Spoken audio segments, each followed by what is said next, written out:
ఇంతకుముందు నా సహచరులుగా నాతో పాటు పార్టీలో పనిచేసిన పెద్దలు, ఇప్పుడు శాసనమండలి సభ్యులుగా ఉంటున్న పెద్దలు కూడా మరి నాతో పాటు ఇచ్చేసిన వీరందరికీ కూడా పేరు పేరున కృతజ్ఞతలు తెలియజేసుకుంటున్నా. ముఖ్యంగా ఈ బాధ్యత నా మీద పెట్టిన ఇది శాసనమండలి సభ్యుడిగా ఉండాలని మరి నిర్ణయించిన పార్టీ అధ్యక్షులు జగన్మోహన్ రెడ్డి గారికి, మరి వారితో పాటు ఇక్కడున్న పెద్ద అందరికీ కూడా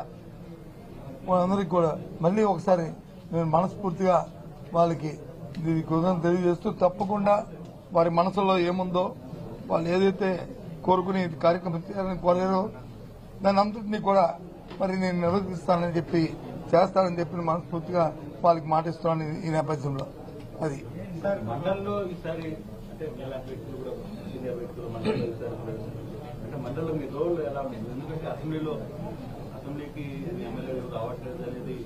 మండలిలో అసెంబ్లీకి రాలేదు, అసెంబ్లీకి వచ్చారా, మండలిలో వచ్చారా లేదా ఇది సమస్య కాదు.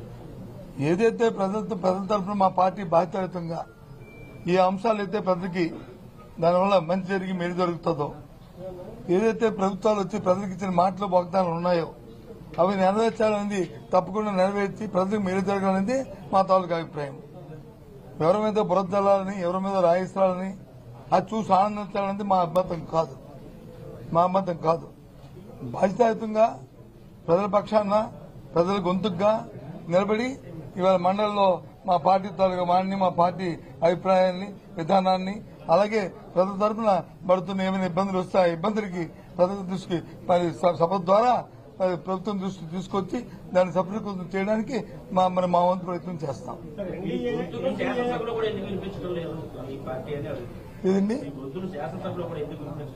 గొంతుని వినిపిస్తారు? ఎన్నాళ్ళైంది శాసనసభ స్టార్ట్ అయ్యి? ఎన్నాళ్ళైంది? ఇంకా ఓ సభ అయింది.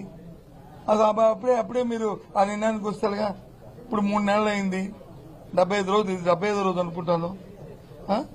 మరి ఇప్పుడు ప్రజెంట్ ప్రభుత్వం ఎన్నో వాగ్దానాలు చేసింది, ఎందుకు చేయలేదు అంటే దానికి అర్థం ఉందా? Take time, give time, you will see.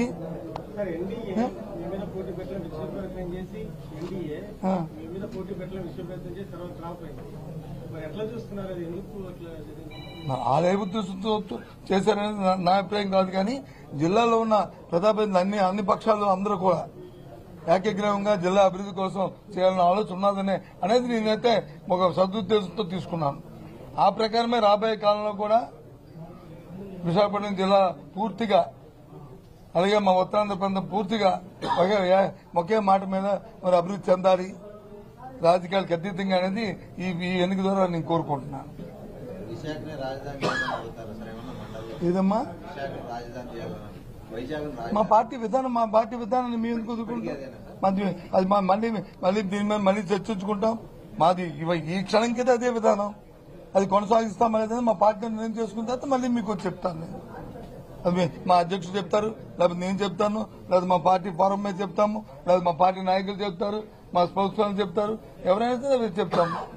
ప్రతి పార్టీకి విధానాలు ఉంటాయి, ఆ విధానం ద్వారా పార్టీలు ముందుకెళ్తాయి, దాని ప్రకారం వెళ్తాము.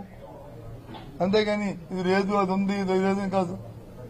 ఒకసారి అప్ అండ్ డౌన్స్ వస్తాయి, రాత్రి వస్తుంది, పగలు వస్తుంది, అలాగే పగలు రాత్రి అవుద్ది, ఆ రకంగా ఉంటాయి. 11 మందిలో 7 మంది సపరేట్ గ్రూప్ కాబోతున్నారని ఒక స్పెక్యులేషన్ నడుస్తుంది. నాకు జ్యోతిష్యం రాదు, నేనేమి జ్యోతిష్యం చెప్పిన వ్యక్తిని కాదు. మీ మీడియాలోకి వచ్చి నేను స్పెక్యులేషన్ చేయలేను. నేను సామాన్యుని, వాస్తవాలకు దగ్గరగా ఉన్నవాడిని. కాబట్టి వాస్తవాలు ఏమంటే మాట్లాడుకుంటాం. లేదు ఎలాగొస్తామబ్బా,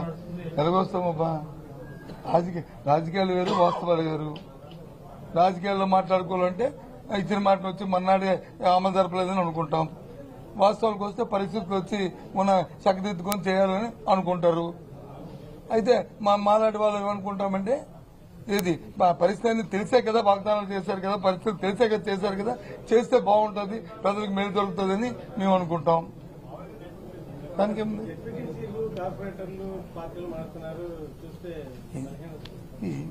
ఇది మన ఒక్క రాష్ట్రం జరుగుతుందా? భారతదేశ రాజకీయాల్లో ఎక్కడ మన ఒక్క రాష్ట్రంలో ఉంది ఇది. ఈ మానడాలు చేరడాలు ఇవన్నీ వస్తుంటాయి. కొత్త నీరు పోయి పాత నీరు వస్తుంది, పాత నీరు పోయి కొత్త నీరు వస్తుంది. మానవుడి తాలూకా విధానాలు ఉంటాయి, ఆలోచనలు ఉంటాయి, ఆశలు ఉంటాయి. ఆశలకు అనుగుణంగా ఆలోచనకు అనుగుణంగా వెళ్తుంటారు, చేస్తుంటారు.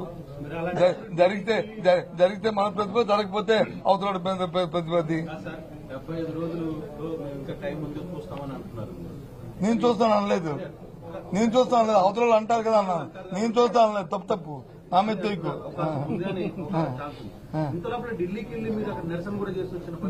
దాని వేరు ఇది వేరు. ఢిల్లీకి దీనికి వెళ్ళాము, రాష్ట్రంలో జరుగుతున్న శాంతి భద్రతను వెళ్ళాం, జరుగుతున్న దౌర్జన్యాలు దమనకాండల మీద వెళ్ళాం. అంతేగాని మిగతా విషయాలు మేము మాట్లాడలేదు. అక్కడ మేము మాట్లాడామని చెప్పండి, నాకు తెలియదు. మీకు అనిపించిందా? మేము వెళ్ళింది, మా పెద్దలందరూ వెళ్ళింది, మా నాయకుడు వెళ్ళింది, అందరూ కలిసి వెళ్ళింది. జరుగుతున్న దౌర్జన్యాల మీద, జరుగుతున్న హత్యల మీద, జరుగుతున్న దానకాండల మీద, దాని మీద వెళ్ళాం. అది ఎప్పుడు కూడా ఇంతకుముందు రాజకీయాల్లో జరగలేదు ఈ రాష్ట్రంలో, ఎన్నికలైన తర్వాత జరగలేదు. కాబట్టి దాన్ని ఆపాలేదన్నాం, దానికోసం వెళ్ళాం. దాన్ని ఎత్తి మొత్తం దేశం యావత్తు దేశం దృష్టికి తీసుకెళ్ళడానికి వెళ్ళాము. అది సఫలీకృతం అయ్యాము. ఎవరు పెడుతున్నారు? పెట్టుకో సార్, ఒకటి చెప్తాను, కేసులు పెడుతున్నారు, అధికారుల మీద పెడుతున్నారు, లేదా మా మీద పెడుతున్నారు, లేదా తీరు పెడుతున్నారు అనే దానికి నేను దానికి పోను. తప్పు చేసిన వాడు శిక్ష అనుభవించవలసిందే. నేను దానికి వ్యతిరేకం కాదు.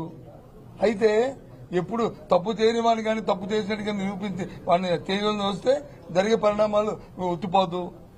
రేపు మళ్లీ ఇదే రోజులు వస్తుంటాయి. అది గుర్తుంచుకుని ఏ పని చేస్తే పర్వాలే. ఇది ఇంకోటి కూడా మర్చిపోయారు. ఏదో 4-5 రాస్తున్నారు. ఇంకా ఇది కూడా ఇచ్చాం. దాని పేరు ఏం పేరు? ఇంటరాక్టివ్ బ్యానర్స్ కూడా రిపీట్ ఆర్డర్ ఇచ్చాం. మర్చిపోయారు మీరు. ఐఎఫ్టీలు అది ఎందుకు రాయట్లేదు మరి నాకు తెలియదు, కానీ అది కూడా ఇచ్చాం. అది కూడా ఏవైనా సరే ప్రభుత్వం మాది కాదు, మేము కాదు. మేము వద్దన్నా ఎంక్వైరీలు మానరు, మేము చేయమన్నా చేయరు. ఏదైనా సరే చేసుకుని తప్పు చేస్తే తప్పు జరుగుతుంది. దానికి ఉంది. నేను రెడీ కాదంటాను బాబు, మానేస్తావా? నేను రెడీ కాదంటాను, మానేస్తావా? బాబు అని గిడ్డం పడుకుని మానేస్తావా? లేదు చెయ్యి అంటాను, చేస్తావా? కాదు కదా. ఎందుకు అవన్నీ అప్రోచ్? ఎలాంటి ఇంతమంది పెద్దలు ఉంటున్నప్పుడు, ఎలాంటి ఇన్ని మీడియా ఉంటున్నప్పుడు ఈ చిన్న ప్రశ్నలు వేసి చూసే ప్రజలకు వచ్చి విసిగించడం మంచిది కాదు. ఇది కొద్దిగా హైలైట్ గా ఉండేవి, రాష్ట్రానికి పనికొచ్చేవి, దానివల్ల ఉపయోగపడేవి అవేయండి. ఇవెందుకు పనికిమాల క్వశ్చన్లు అని నేను అనుకుంటున్నాను. I'm sorry. నా మీద కానీ ఎవరి మీదైనా సరే నేను చెప్తున్నాను, నా మీద కానీ ఎవరి మీదైనా సరే నీకు అంటుందంటే నేను వద్దండి మానేసాను. ప్రభుత్వం మాది కాదు, ప్రభుత్వం ఉంది, చేయమండి, తప్పేముంది. ఇంకోటి చెప్పాను, నేను యాడ్ చేశాను. ఇంకో 2 ఉన్నాయి, అవి కూడా యాడ్ చేస్తాను. అవి కూడా తప్పేముంది. వద్దలే కదా.